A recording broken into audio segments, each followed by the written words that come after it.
Hello and welcome to Pharma Television News Review here at the 4th Midkine Symposium in Budapest in April 2016. On this show I have Dr. Esther Grama, who is an assistant professor of pharmacology and toxicology at the University CEU San Pablo, Madrid. Welcome. Thank you so much. It's a pleasure to have you. I mean, your area of research obviously is in the area of Midkine, which is the theme of the symposium here, but you're particularly looking at neural regeneration and neuroprotection. So could you describe to us what your research is around, particularly around the use of zebrafish?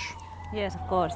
I mean, we use zebrafish as a model of regeneration because this fish is able to regenerate by itself almost every part of its body.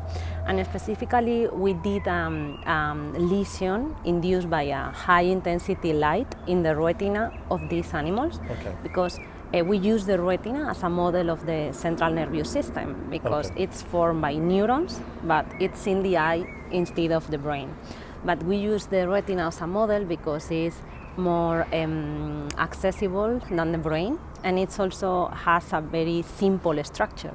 So in order to study mechanisms, is sometimes very useful because the mechanisms are also simpler than the ones that have in the brain.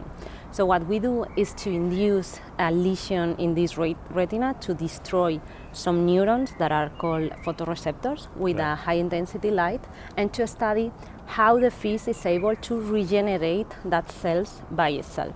Okay. So, and we found that Midkine was expressed, both the mRNA and the protein was expressed in this process of regeneration, and was also needed to the zebrafish to regenerate these neurons in the retina. Amazing. So of course, I mean, it's in some ways natural because obviously Midkine was discovered in relation to neural, during embryogenesis. And so there's a natural link there, but and there has been some other research in the area of neural regeneration. So how does Midkine actually work in that environment? What is it actually doing to induce regeneration? Yeah, what we did was this was a study that was performed in Peter Hitchcock Laboratory in the University of Michigan, and he's studying the retina for a long time, both in the development stage and also regeneration in adult fish.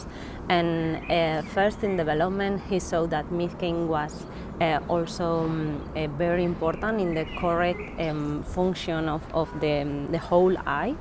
And also in regeneration, we saw the same. And what happens in the fish is that this process of regenerates new cells, it's based on some stem cells that we have, well, not we, the fish have in the retina. Sure. So it's a stem cells based regeneration. Wow. And Midkine is induced in these stem cells that first proliferate, and after that they differentiate in the new neurons.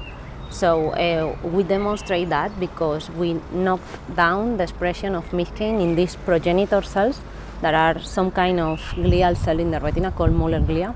And when we knock down this expression, Midkine was not there, and the regeneration was not occurring. Right. So how do you do the knockdown? Other advantage that zebrafish has is that they have eggs, so you can inject some genes to silence the gene that you want. Right. So we injected morpholinos that are small pieces of genes of DNA, and we block the expression of Midkine in the whole fish. Right. Because we injected in one cell stage. Right. So we develop adult fish without Midkine. Right. I mean, this is why zebrafish are so good. Exactly. They're great. They're great animals. So, how do we translate this into the context of humans, in the context of pathogenesis and possibly even into the area of therapy? Yeah, that is our objective at the end. So what we are trying to do is to study more how is this mechanism of regeneration in the fish, to try to use the same mechanism in mammal retina, and at the end in the mammalian brain, also in the whole central nervous system.